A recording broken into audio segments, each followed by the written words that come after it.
Good morning and welcome to day 2 of the virtual PA2 2020. Hope you all had good sleep and feel fresher and stronger this morning. You know what? We have been receiving some amazing feedbacks about this short and crisp format of this PA2, making it less of fatigue and it's making it much more absorbable.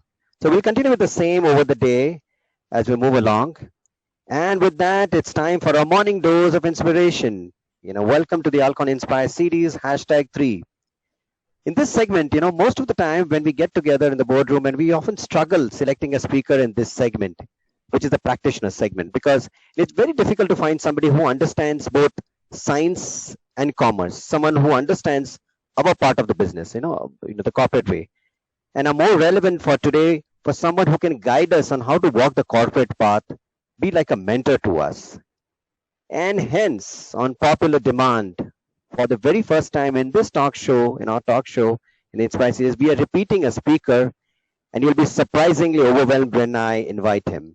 He's a great practitioner and an entrepreneur, amazing orator, truly a great thought leader, and above all, a very, very, very close friend of Alcon. But before I invite him on stage, here's a quick little AV. Can we have the AV, please?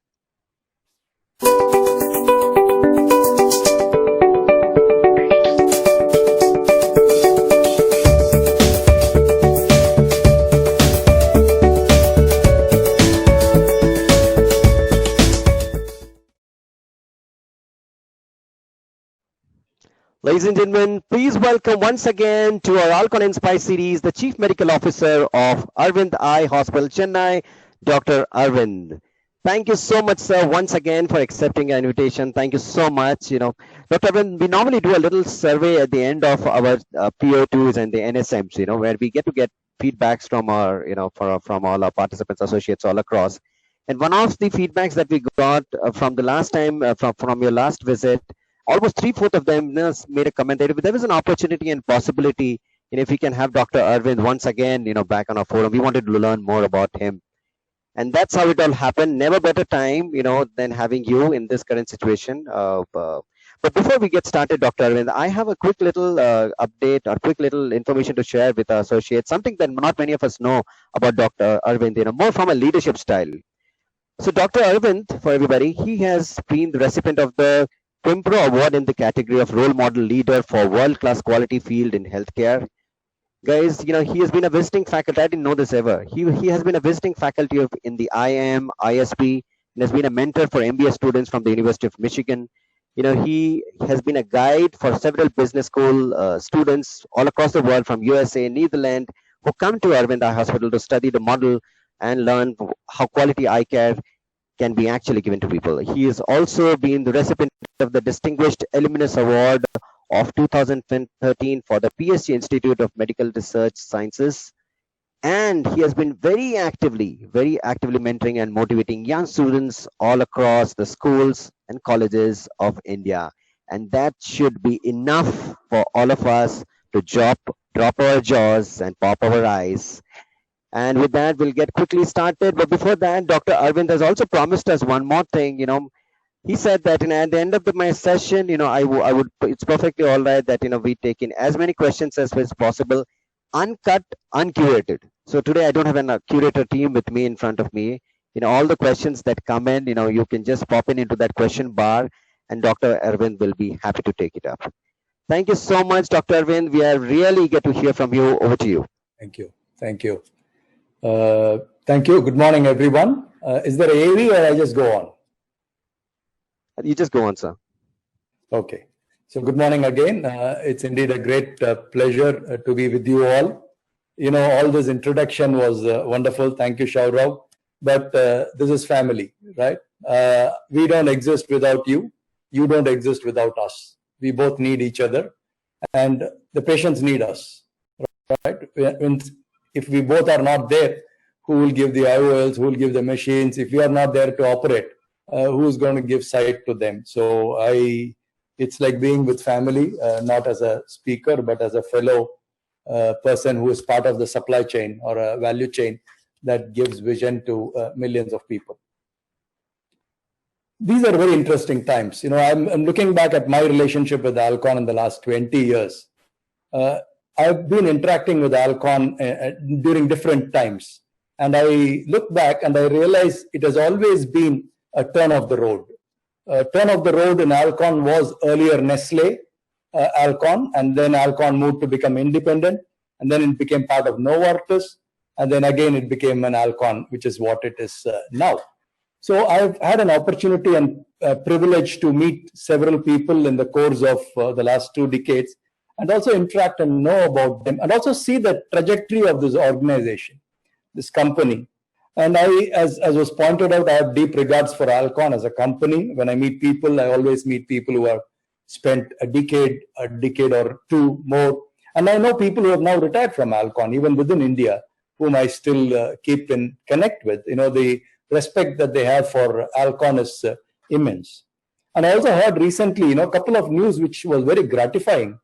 Alcon research team has recruited close to about 100 engineers during this pandemic. And now I also hear that Alcon has paid its salaries to all its employees fully. So 2 things are characteristics of an organization, right? One, Alcon is communicating that we are using this opportunity to build our capacity. We look at a better future. We need better products for our ophthalmologists. We need to give better sight to our patients. So that is a tremendous resilience in an organization, which is very well appreciated. Second is, what is Alcon? Alcon is a nameless entity. Aravind Eye Hospital is a nameless entity. It's people like you who make Alcon. It's people like us who make Aravind Eye Hospital. It's both of us who make a patient see well. So to me, when it comes to Alcon, it's a group of people who are committed to a cause of giving vision. So what has happened during COVID? This pandemic has been a very interesting phase because once in a lifetime opportunity to reflect deeply. What are we reflecting upon? What are we thinking about is a very important aspect of what comes to my mind when I think of this phase. What has COVID done to people and organizations? I'm sure you'll be able to resonate with this. Employees have a deep fear. There is a deep level of uncertainty. What is going to happen to my world? I have a home, I have to pay my EMI, I have a car, I have to pay my EMI, my son's education has to be taken care of. I'm worried. So that's on the financial side. Second, I'm worried about life. Will I live? Will this COVID come to my family? Will my father be fine? Will my mother be fine? Will my uncle be fine? Will my grandfather be fine? So a lot of deep concerns and fear of life. First time most of you are young people. First time you would have experienced fear of death. Fear of death of loved ones, near ones. So when you're kind of in that kind of a space, one starts reflecting very deeply. I'm sure each one of you have reflected very deeply. And interestingly, something else also happens. Your trust deficit starts building in because you're not seeing people face to face. It's all virtual. There is a distance between the employee and the company. It is numbers, not names anymore. So I think there is also that fear of trust deficit getting built up. And thankfully, to communications like this, you are able to reinforce the trust. And this dual fear, one is of financial security of my job, and another is of life, death. These are very rare things. Your father's generation wouldn't have seen this. Your grandfather's generation may have seen it.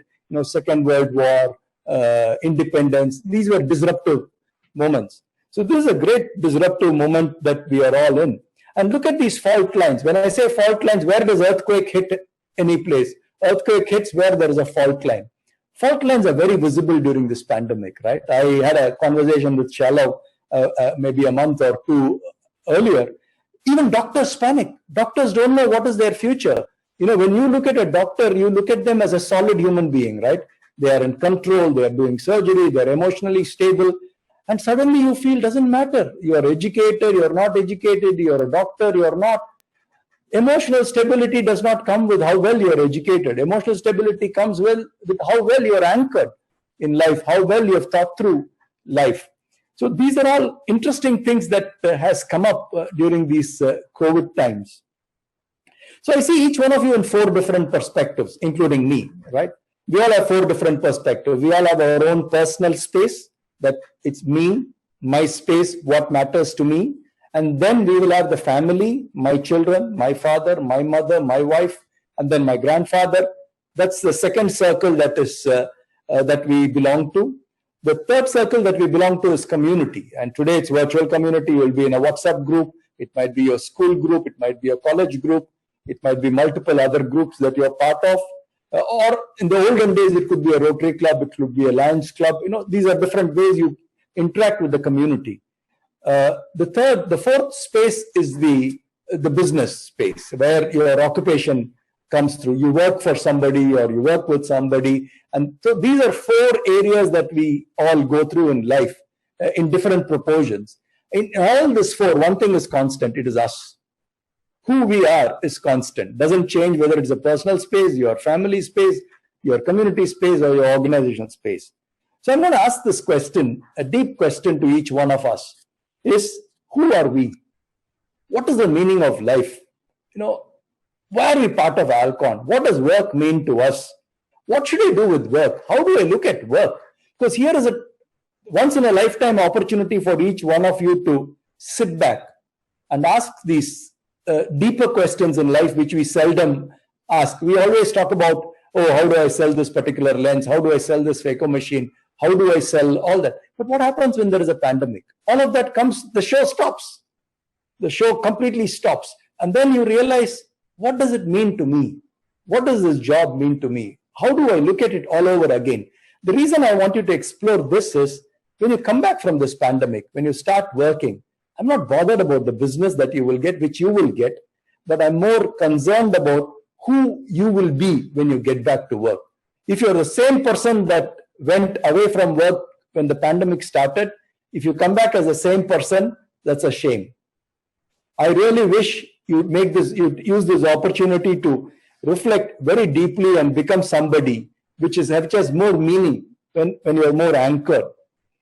So I'm going to tell you this. I looked at your tagline. It says, let's move on, seeing brilliantly and bravely and brilliantly. I'm going to request you to change it. I'm going to say, let us hold on. Let us stop here for a while. Let us reflect here for a while. You don't have to change the tagline, but I want each one of you to deeply close your eyes and then start reflecting. What does all this mean to me? Who are we and what is the meaning of life? Ask yourself, who are you? Is it you're a son, you're a daughter, you're a father, you're a husband? Who are you? In all this equation, you're a colleague, you're an assistant manager, you're a country head. What does it mean? What is the meaning of all these things? And what makes us happy? These are interesting times, right? What makes us happy? Somebody was telling me the other day, Aravind, I bought a new Audi car, Q5 or something. I put once fuel and I've not even taken it for a drive in the last 6 months. So what does it matter? What is happiness? Does happiness come from tangible things? Because you bought Q5 because it will give you some happiness. But then we seldom think about intangible things that can give happiness. Let me tell you something, talking to you all gives me a tremendous happiness, as much as any amount of money can give. Because here is an opportunity to reconnect with people who are part of the value chain that I belong to, and then talk to them deeply. Is there a financial value for this? And I think we should put a value, not money, but a deeper value than what tangible things are. A better phone, better car.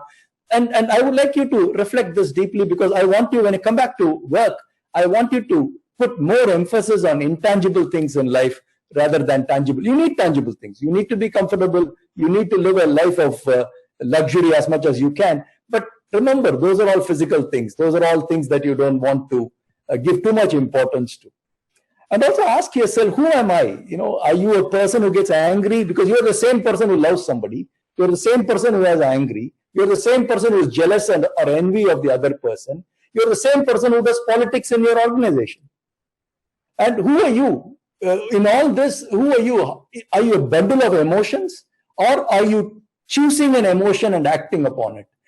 This is a very deep point, a very subtle point, because a lot of times emotion kind of catches you. I don't understand, sir. I was all right. I don't know. I got very angry, sir. I said certain words I should not have said. So ask yourself, get in control of yourself. Ask yourself, who am I? That does not change whatever happens, right? And coming to the second, and also another point about who you are, how did you handle this pandemic? Are you in panic? Are you confused? Or are you calm? Are you composed? Are you clear? Do you know yourself better? I would strongly recommend, we may have 1 or 2 more months of this pandemic, or maybe a little longer. Take your time. I would request each one of you to become more calmer, more composed, not play the political game when you come back, but be genuinely who you are. Start looking at the other person meaningfully and build a meaningful relationship. Doesn't matter whether he's your customer, a doctor, small doctor, a big boss, small boss, doesn't matter. Everybody is a human being. Everybody is a father. Everybody is a mother. Everybody is a son. That doesn't change because you are a big doctor, small doctor, big boss. So ask these deep questions is what I'm trying to nudge you to think through. So what does work mean to us? A lot of times we don't know why we work, right? We want to work because everybody asks. First time when you meet somebody, they ask, "Oh, where are you from?" "Oh, I'm from this place." "What do you do?" That's the second question. Imagine if some of you are young people, if you're looking for a bride or a bridegroom, the next question that comes is, "Oh, what is the bride or bridegroom doing? How much do they earn? What is the designation?" So the society gives too much importance to work, and it is important, right? Tomorrow you raise a family, you'll have to support your family. So in all this, work has a deeper meaning. Work brings order to us. Imagine if you are on a weekend, if you are with family, Saturday, Sunday, you have spent. Trust me, Monday you are longing to come back to work because family is very chaotic. There is nothing organized there. You don't have a HR department in the family. You don't have a logistics department in the family. It's a muddled group, It's connected by affection and culture and values. But here in a company, it's an order. So you want to come back to order.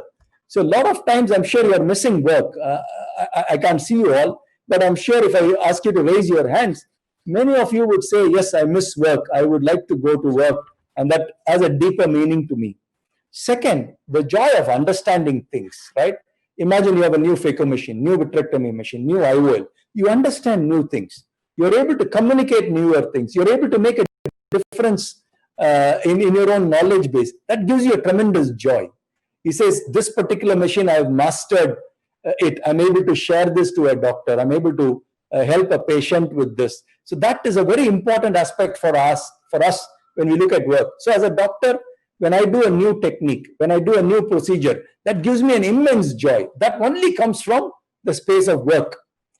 Third, money making, right? We all need money, not because of greed, but we all need money to sustain ourselves, money to have a family. But sometimes, greed takes over. We want more of it. That's where I said, look at what is tangible and what is intangible. If you start giving more importance to intangible, you'll become a better human being. I think Alcon or companies like Alcon or Aravind Hospital, finally, we want better human beings to be part of an organization, not mercenaries to be part of an organization. The fourth element is serving. We all want to be of service. Each one of you, I've interacted with many of you. The way you interact with us, I've always felt there is a level of reverence, there is a level of, immediacy, which you want to, Dr. Aravind, please let us know what can we do to make things better. That does not come because of Dr. Aravind. That comes because of what Dr. Aravind does to a patient, right? It is not for me. It is the importance that you give to the vision of that patient. I need to get the IOL. I need to get this machine repaired. I need to ensure that I live up my commitment, because service is a natural part of us. When you close your eyes in the evening, when I come and tell you, or some doctor tells you, "Today I operated a one-eyed patient, he was blind for a month or 3 years, and then I've given vision," look at the feel that you have. It's priceless, right? You can't put a monetary value. And as a doctor, that's what keeps us going. It's not the money, it's not the accolades, it's not the recognition. I always say, I'm as good as a driver for a Anil Ambani or a Mukesh Ambani, right? So money is very relative. It is not what you make, because there's someone else who's making 100 times or 1,000 times more. It doesn't matter. For your father or mother, it doesn't matter whether you make X amount of money or 100X money. You'll always be their son. You'll always be their daughter. The last part is collaborating. Look at the joy of work, how we are able to collaborate. Why am I talking to you? It's an act of collaboration, right? You realize you consider me as one among you. I'm not a stranger. I'm not an alien coming to inspire you. I am one of you. I'm one of the family. I'm trying to come and talk to you. Together we give better vision. So all these five elements, bringing order, understanding and learning something new, getting enough money to live our life well, being of service to someone else, and also collaborate with each one. Collaborate with the doctor, collaborate with another technical person. All of that gives us a very, very, very deep meaning in our existence. So it's very important for you to be authentic. I think this is something which I wanted to spend a little time. I would request each one of you to look at yourself. How much of your life is determined by envy, jealousy? Envy is a very important emotion, because a lot of times many stupid things are done because we are envious of the other person for known reasons, for unknown reasons. So this is a good time for you to reflect and look at those deeper, in your own heart and head. Put light on the deeper corners, which we seldom visit. We take time when you come back from work. You want to spend time with friends, your mobile phones, and all that. But I'm telling you, please take a little time and look at the deeper aspects of your own self. That will maybe help you to understand a little bit more important. The society that we are part of is very snobbish. The society is not sane. Imagine during these times of COVID pandemic, who are the most important people? The people who make food, the farmers. All of us need food. If those people say we will work from home, we will have a virtual meet like what we are having today, man, who is going to feed each one of us?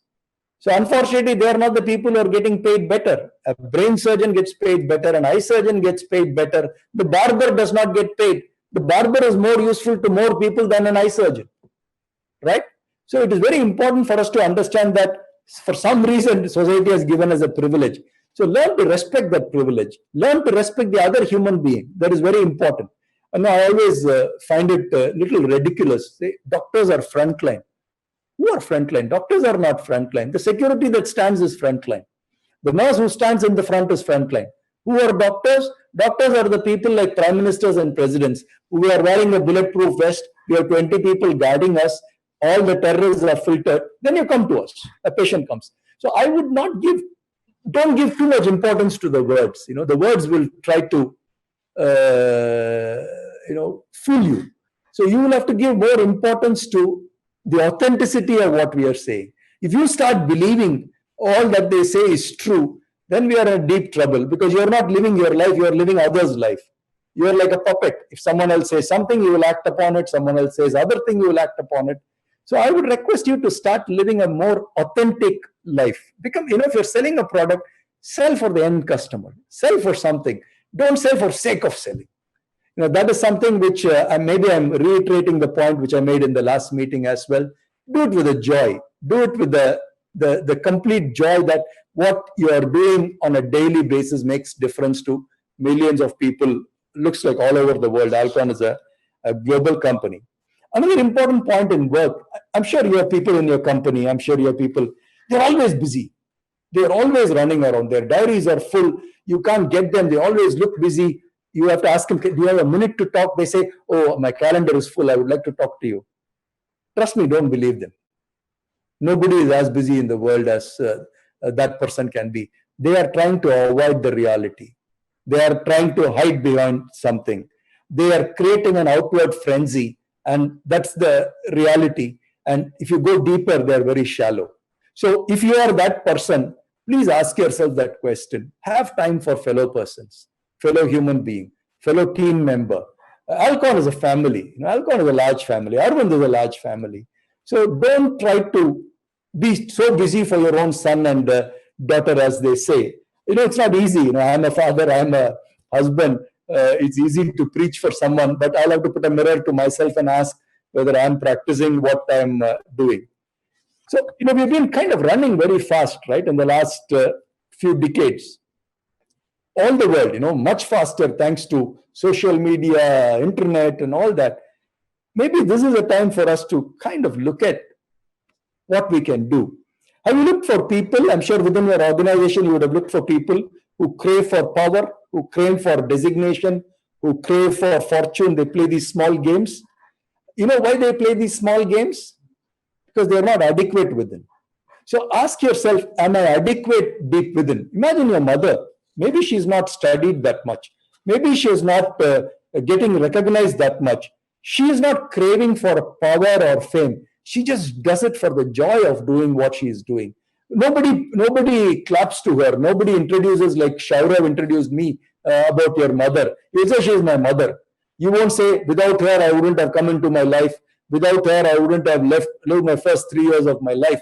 So please remember, human being is a lot more than designation, lot more than position, lot more than tangible assets that they are. I would look at a human being from a more an intangible standpoint rather than a tangible standpoint. I know I'm kind of coming to my end of my time.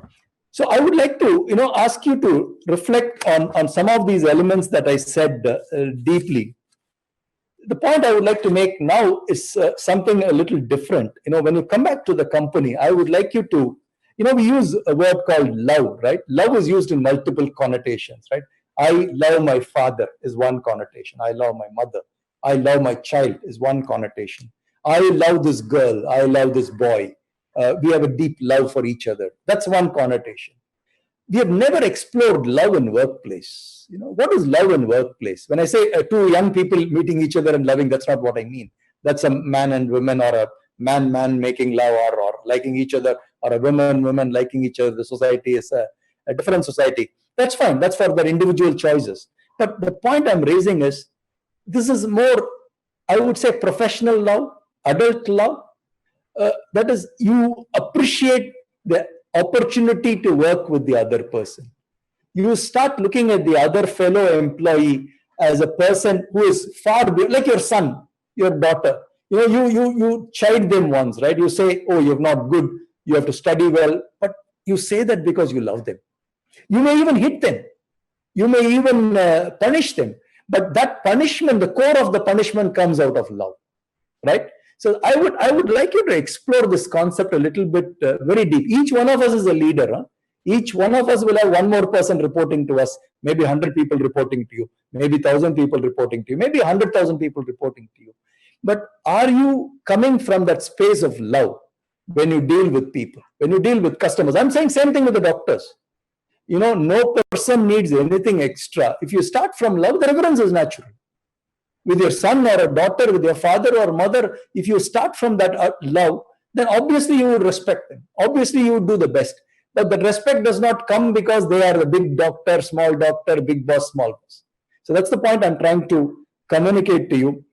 Make use of this time. To me, COVID is a godsend gift. I'm not talking about the people who have lost their lives. It's sad. It's not... they are the unfortunate ones who have to bear the brunt of what has happened. But for people like all of us, if say 50,000 people in the world have sacrificed their life, or 100,000 people in the world have sacrificed, that sacrifice should have a meaning. That is the meaning that I'm trying to communicate. When you come back to a company like Alcon, each one of you, please wear this on you. It's not don't measure yourself with your titles. Don't measure yourself with the money that you make. Don't measure yourself with the things that you have. Measure yourself with the deeper sense of appreciation that you have for yourself. That's very important. It's called self-love. How many of you have self-love? I'm talking about adult love. Adult love comes only when you have self-love. If you hate yourself, who are the people who hate yourself, who can't? Those are the people who are always on the move, who are always on the frenzy because they can't meet themselves. They don't want any time with themselves. They don't want to spend this time. They are afraid of themselves. If you're afraid of yourself, no position in the world can satisfy you. No amount of money can satisfy you. You're still going to crave for more because there is no satiety, right? Satiety has to come in everything, and satiety comes only when you have a deeper appreciation of things. So this situation is not going to remain the same. The world is going to open up. I'm sure the world is a very resilient place. Human beings have lived for millions and millions of years. People have seen multiple crises, multiple pandemics. This is not the first pandemic. On the pandemics, this is maybe the 10th or 12th pandemic. Plague has killed half of the world way back in 13th century. So it is not something which today, because of the media, because of the WhatsApps of the world, all the social media, we are getting unduly panic.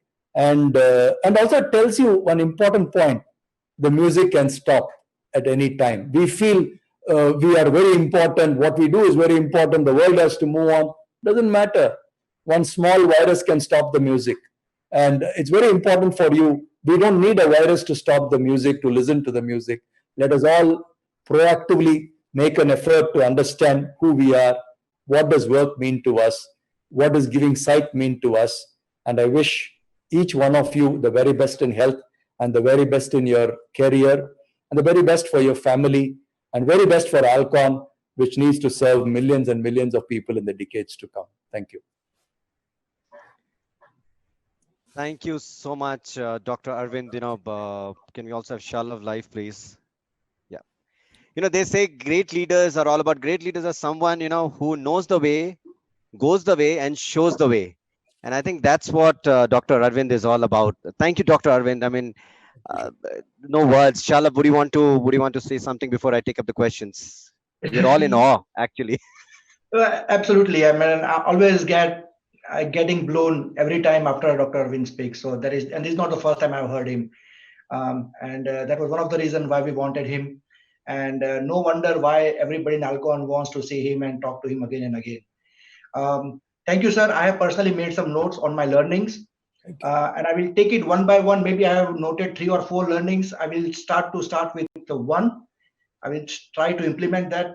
And if I do a good job, I'll go to the next one. Thank you so much for your time, sir. And thank you for accepting the invitation. And hopefully soon we'll see face to face. Absolutely. Looking forward for that.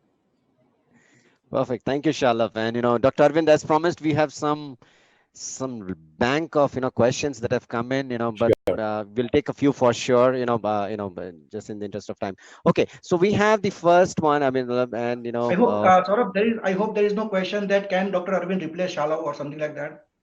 I'll just check. Cool. Thank you so much.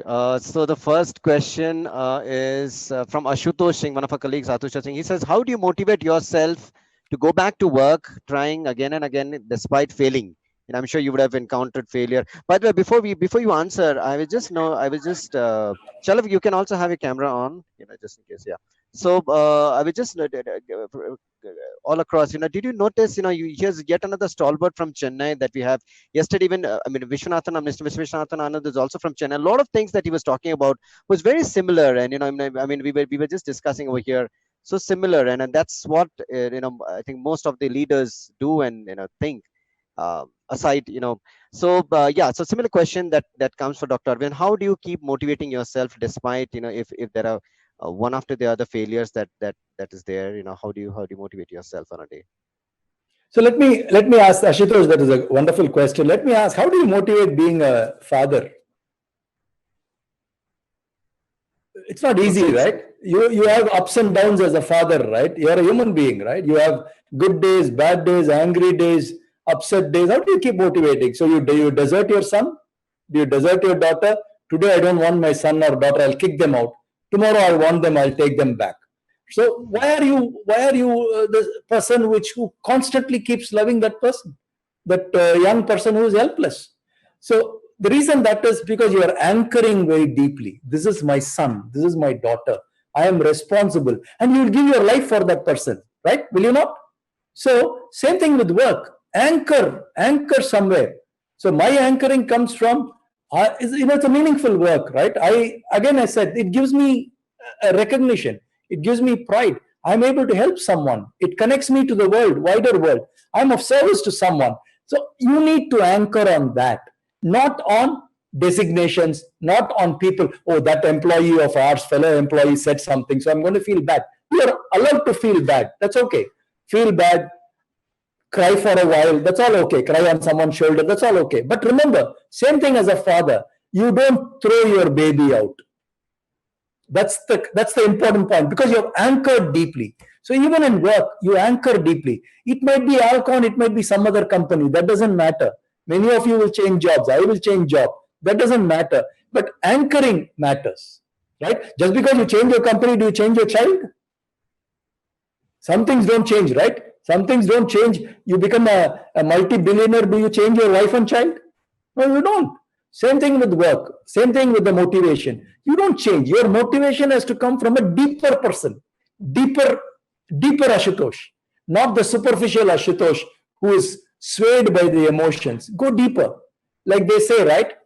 The stones that are rolling on the top of the river keeps moving. The stones that are in the bottom of the river stays. Go to the bottom. Go to the bottom of yourself. You're more anchored. Wonderful, sir. I think Asutosh will be more than happy, and that'll be a life-changing answer for him. Next one comes from a visionary question from Dr. Rashmi. Now, Dr. Rashmi says, and according to you, what are the positive changes that will be there in the world after pandemic, and what, in your opinion, should Alcon be moving into and embracing in the days to come?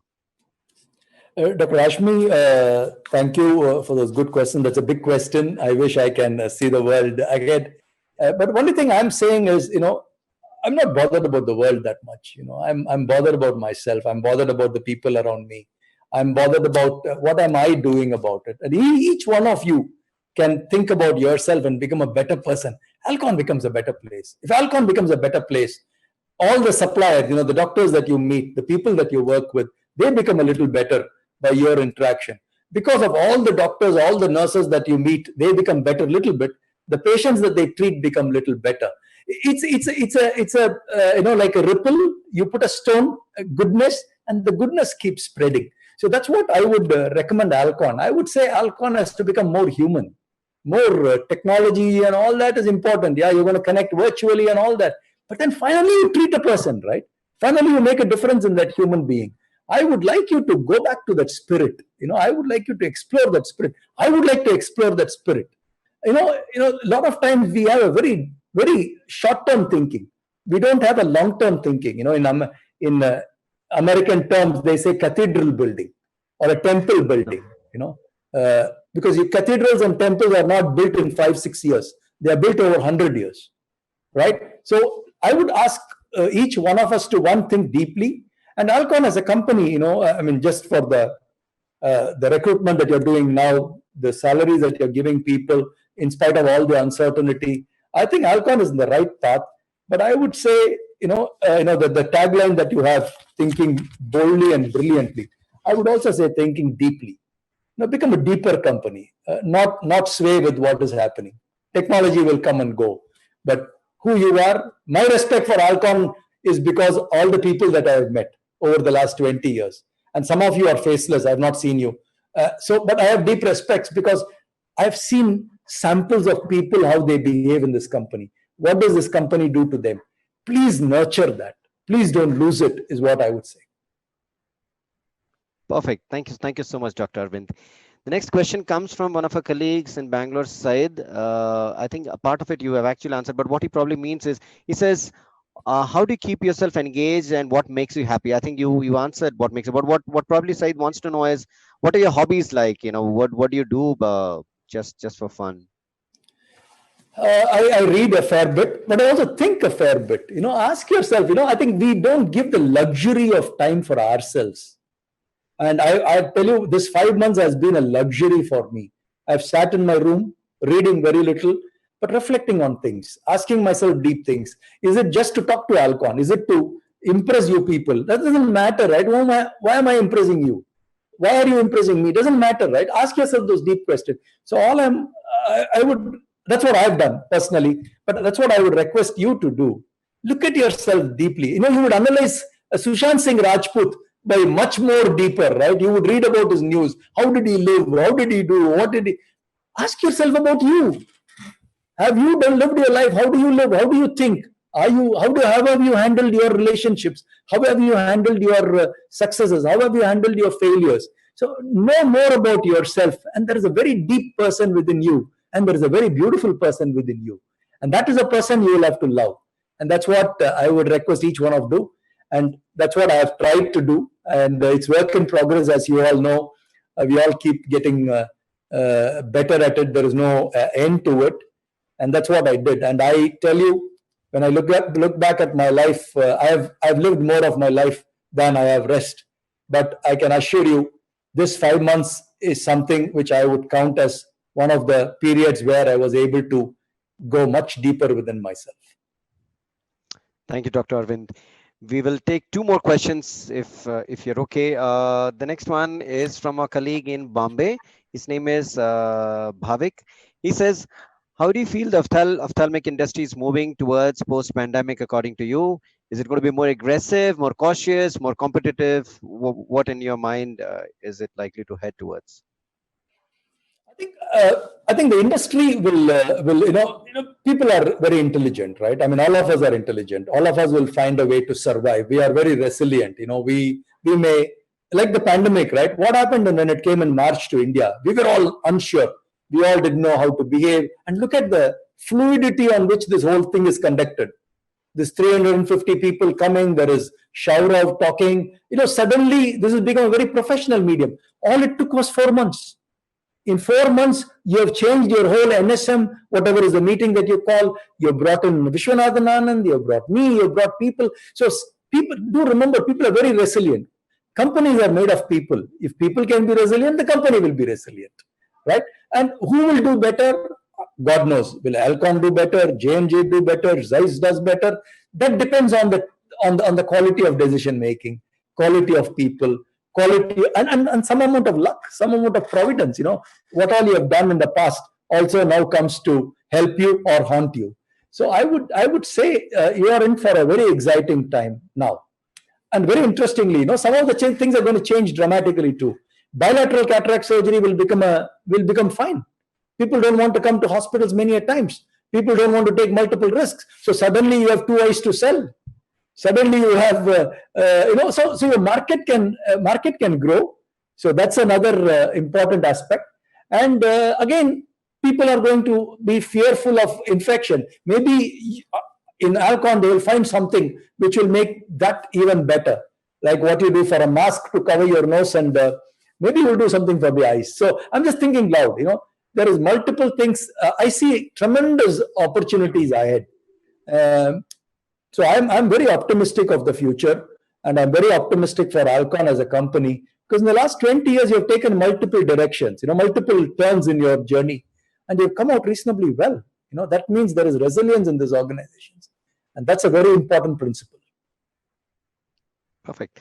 We'll take this last one, and I think this is important for all of us. I don't see the name over here, but this says that what, according to you, we as Alcon associates should take as a precaution while we are moving and when we move as in the field. What kind of safety measures should we be taking from a surgeon perspective? What would you recommend to us? It's a good question. I think we all know how to protect ourselves physically, right? From the Prime Minister, everybody is talking to us about it. Wear your mask, physical distancing, and wash your hands. I think all those principles hold good in operating theaters and everywhere. It holds good. Maybe you have to be a little more sensitive to those. Ask permission before you come in, and unlike there was a little bit of informality in the early days before COVID. Maybe you'll have to make it a little bit more formal. You will take a clearance in writing and all that, so that it's all documented. You're not sure. Maybe those things will happen. But I'm going to, in the line of my talk, I'm going to say, how are you going to protect yourself emotionally? Look at your father or mother, maybe your grandfather. They are protected physically. They are locked up in a room. But are they protected emotionally? They're saying, you know what? I'm not meeting my friends. I'm not meeting anybody. I'm not meeting my colleagues. You're locking me like in a prison. What is the difference between a prison and this? I'm 85 already. I don't mind dying, but I want to live my life, man, till the rest of the days.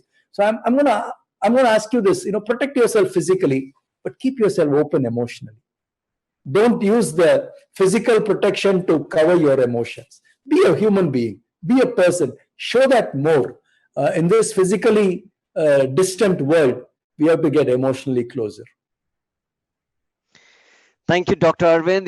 One of the disadvantages of the digital platform is that you can't hear the claps, roar, and sure. But I'm sure people are overwhelmed. With this talk. Thank you so much once again. It has been a wonderful last 1 hour with you. There's a lot of learning. Inshallah, anything before we sign off. No, just thank you, sir, and love you. Thank you all. Love you all. Bye. Thank you so much. Have a good meeting.